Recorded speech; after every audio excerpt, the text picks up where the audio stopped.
دايما من أصعب الحلقات علي لما بدي أعرف حدا بعرفه وصحبة معاه وعن جد عشنا كتير أيام مع بعض. دايما تقولي رح يكون كل شي تمام عرين، ما تقلقي ما تتوتري، رح تصوري صور حلوة صوريني. كنت تكسر حاجز التوتر والخوف عندي بشكل شخصي لحتى أبلش. احنا بنحكي عن 15 سنة ورا، ما بنحكي عن يوم ويومين، ما بنحكي هلأ عرين، ما بنحكي هلأ عماد. اولا يسعد مساك يا عريم، يعني مقدمه روعه. اليوم وانا جاي لعندك عم افكر، انا اليوم بلشت بالسنه الجديده بالعقد الثالث من خبرتي. يعني قطعت 20 سنه، بلشت بالسنه ال 21. عن جد قعدت افكر بكثير تفاصيل، عن جد حمدت الله على كثير شغلات فيها، كثير قصص نجاح، في صعوبات وليس اخفاقات، خليني اكون واضح. بس كان في قاسم مشترك بكل حياتي، اللي هم في اشخاص شفتيهم بمكان معين بوقت معين، ما بتعرفي ليه.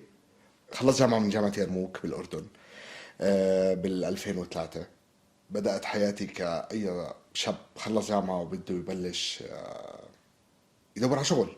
خلصت بكالوريوس تسويق، كنا ندور على شغل. بتعرفي بنطبع البرنت اوت للسي في وبنروح شركات وندق مرحبا انا بدي اقدم وظيفه. اشتغلت مكتب سياحه وسفر لوقت ما اجاني فرصه عمل باحد البنوك الاردنيه، كوني كنت عايش بعمان، واشتغلت بهذا البنك لمده 5 سنين. 5 سنين من الشغل بالبنك قررت اصير مدرب. تدريبي دربته بحياتي كان بالسودان، خدمات وتجارب العملاء وكيف نخدم الجمهور وكيف نخدم عملائنا بشكل مميز، كيف نعالج الشكاوي. دخلت هذا عالم الخدمة. احنا مش مخلوقين لنكون مجرد عدد بهذا المجتمع. اجاني تليفون من حدا صدقا يومها شفته مرة واحدة بحياتي، قال لي اسمع، في شركة فلانية برام الله بدهم كاستمر سيرفيس ترينر او مدرب خدمات جمهور، تيجي؟ قلت له مش غلط. عملت الانترفيو، بنفس اليوم اخذت الاوفر. 17 1 2009 انا دخلت على فلسطين. مفارقة بالموضوع انه هاي الشركة انا ما كملت معهم شهرين. كان عندي خيارين، ارجع على عمان عند اهلي عند بيتي عند حياتي عند مجتمعي، او اضلني برام الله ما بعرف فيها حدا بتاتا. صار النصيب اني ادرب باحد المؤسسات الحكوميه. هذا اول مشروع اوفيشال انا كمدرب جوا فلسطين. الحمد لله لا صدى كتير منيح، نجحت بهذا المشروع. وهون اتعرفت على صبيه كانت تشتغل بهاي المؤسسه ان اي ايفنتس. بالضبط. صارت هون ان اي ايفنتس اللي اسمها من اسمي واسم نور. بقول له انا ما عمري اشتغلت مع حدا، ولكن انا عندي الشغف انه يكون عندك ايفنت، احلى ايفنت بالبلد. الناس بتدور على الخدمه، فاذا انت قدمت خدمه صح انت سوقك بمشي. اعطوني الثقه بايفنت لمده يومين ل 350 موظف، اول مره بحياتي اعمله. حمل كبير. جدا. الحمد لله لهلا اصداء بتوصلني، وهذا الحديث كان بال 2010. الحمد لله. الحمد لله انه انا عديت ال 150 ايفنت بفلسطين. قدرت اوصل لايفنتات فيها 1000 شخص لاكبر شركات البلد، الحمد لله اشتغلت معهم.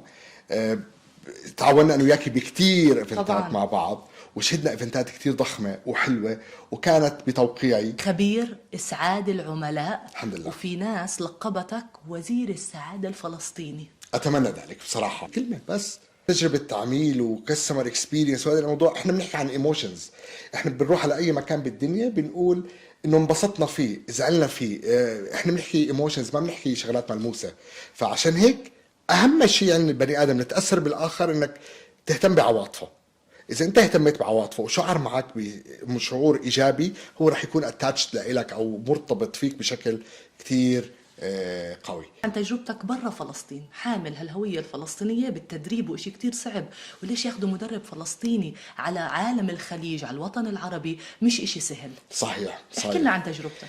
انا اليوم الحمد لله عديت 7000 شخص تدريبا ما بين اردن، فلسطين، السودان، السعوديه، دبي، الكويت، بالعراق، بليبيا. تدريب فتح لي ابواب كثير كبيره. التدريب غير لي كثير بشخصيتي بصراحه. يمكن لما بلشت ادرب اوفيشلي او رسميا ب 2008 يعني مش زي هلا. وبكل ثقه بقول اكيد انا كان لي اخطاء بال 2008، والواحد ما زال بيتعلم وما زال انا بطور بادائي من وقت للاخر.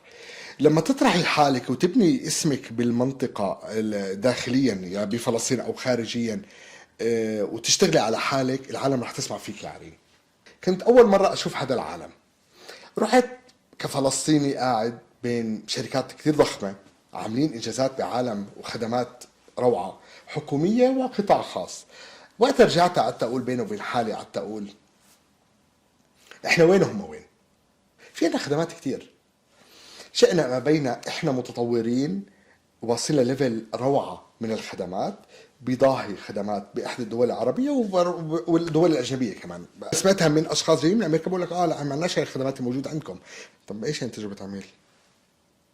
أخذت على عاتقي هذا الموضوع، بلشت أنزل بوستات فيسبوك على السوشيال ميديا، أشرح للعالم شوي شوي على الموضوع. بلشت يرتبط اسمي بهذا الموضوع بشكل أكبر، وهذا اللي بدي إياه. بايام كورونا قعدنا الدنيا سكرت، طب ايش ضل؟ لا بدي اصور فيديوز، ويومها بتعرفي ما في شغل، الانكم تبعنا متضعضع. طيب استثمرت وصورت فيديوهات بحبهم لهلا، انه لا بدي اصور واعمل اويرنس للعالم، اقول لهم شو يعني كاستمر اكسبيرينس بطريقه القصص. هاي الفيديوهات لاقت صدى بسيط. صرت اطلعها كمان على المنصات العالميه، المنصات زي لينكد ان، لانه بكون تواصلي غير الفلسطينيين، مع العرب، مع الاجانب، مع كل العالم. صرت اطلع اشارك بدبي، بتركيا، ببريطانيا، بالانترناشونال اووردز، واصير يكبر النتورك تبعي، اعمل شبكات وعلاقات مع كتير عالم. انا لما خلصت تدريب 3 ايام، انا الكونتنت تبعي عن شركات فلسطينيه شو اشتغلت لطورت وعملت ثقافه تجربه عميل بمؤسساتها. يستحقوا. عريم مش قلت لك بنرجع الموضوع، بقول لك في اشخاص بتشوفيهم مره واحده بيفتح لك باب. برضه هاي تاني مرة تكررت معي الموضوع. حدا اتصل فيه او حدا التقيته بصراحة ودردشنا كذا، قال لي باي ذا واي في شركة او الشركة المنظمة للجوائز متعلقة بتجربة العميل بدوروا على ناس بروفيشنال بهذا الفيلد عشان يشتغلوا معهم حكام. انت رح تكون معنا حكم. خلتني اطلع من جائزة لجائزة. بعد دبي صارت الانترناشونال اوورد، بعدها اشتغلت باليو كي، كانت برضو جائزة بالبزنس انوفيشن وقتها، وبعدها تركيا، ومؤخرا كانت السعوديه. برنامج العميل 1، برنامج العميل 2 في شهر رمضان المبارك، وإحنا بشهر رمضان المبارك بنحكي عن تصوير بتركيا، بنحكي عن تصوير في دبي. صحيح. دمج الدين مع تجربة العميل.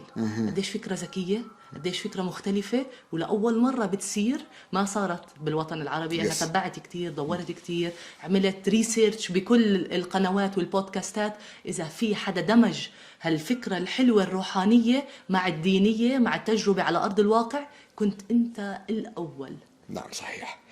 برنامج التجربة الفكرة من تقريبا من 3 سنين ببالي، لما بلشت فيديوهات وعملتهم أيام كورونا. كان في لوك داون واشتغلت هاي الفيديوهات ونزلت الفيديوهات. بعدين اتطورت الفكرة معي أعمل برنامج التجربة. كانت الفكرة مختلفة، ولكن السنة الماضية اجاني الالهام من خلال اطلاعي على بعض الحكايات، انه مفاهيم تجربة العميل الدين ينص عليها منذ الخليقة بصراحة، عن كيف الدين بيحكي كاستمر اكسبيرينس. ولا يسعني الا بهي اللحظة اللي اتذكر ولا يمكن انساه اصلا. شريك لحظات نجاحي دائما اللي هو بهاء حلا لحظات حياتنا، لحظات حياتنا كل بصراحة. عن جد انا عنصري اتجاه عروبتي. أنا شخص عربي فلسطيني عربي، إحنا العرب نقدر نعمر الكون. وهذا الشيء اللي خلاني أقول طب العرب شو عملوا كاستمر اكسبيرينس من قبل؟ واكتشفت إنه العرب اشتغلوا كاستمر اكسبيرينس بالسليقة والتلقائية بطريقة مش معقولة. بالفطرة مش معقولين. طيب سألت سمر قالت لي ما في زيه. الحمد لله. والله شوفي أنا بدي أقول لك شغلة، سمر يعني من أول المشوار دعمت وما زالت وسوف تبقى بإذن الله داعمة بطريقة مش معقولة. هي كانت صديقة بعدين زوجة صح؟ أكيد طبعا، وأحسن زوجة، وعن جد لولاها بكتير تفاصيل أنا مش واصل لهون. فبتمنى أنا أكون أب جيد وزوج جيد. كلمة كتير قليلة عليك، ويمكن الناس بتقول إنه لا عايش كل هذا. لا، الناس المنيحة لازم نحكي لها منيحة، والناس الناجحة لازم نكون جزء من نجاحها، والناس اللي بتعطي كلمة حلوة لازم إحنا نرد على الكلمة هاي بكلمة أحلى. عرين، موضوع النجاح هو معادلة نسبية. يعني أنا بشوف النجاح بطريقة مختلفة غير اللي أنت بتشوفيها. في ناس بشوف النجاح هو مال، في ناس بقول لك علم، وفي عالم بقول لك علاقات، وفي ناس بتقول لك عيلة سعيدة. كل واحد بشوف النجاح على كيفه. عشان هيك كل حدا فينا بده ينجح بحياته بده يترجم لحاله إيش معنى النجاح إلك. 20 سنة من الخبرة تعلمت كتير، قابلت كتير، العالم بيحبوني، ما عمري لا واجهت أي مشكلة. وإذا واجهت أي مشكلة ربك كريم بيساعدك. أحلى إشي بال20 سنة تبعتي إنه ولا بعمري اشتغلت وظيفة بواسطة. حالة، تخلق لحالك الحالة، تخلق لحالك التميز. أول حديثنا قلنا كل واحد فينا مخلوق ليكون مميز بالمجتمع. دور على شو اللي بيميزك،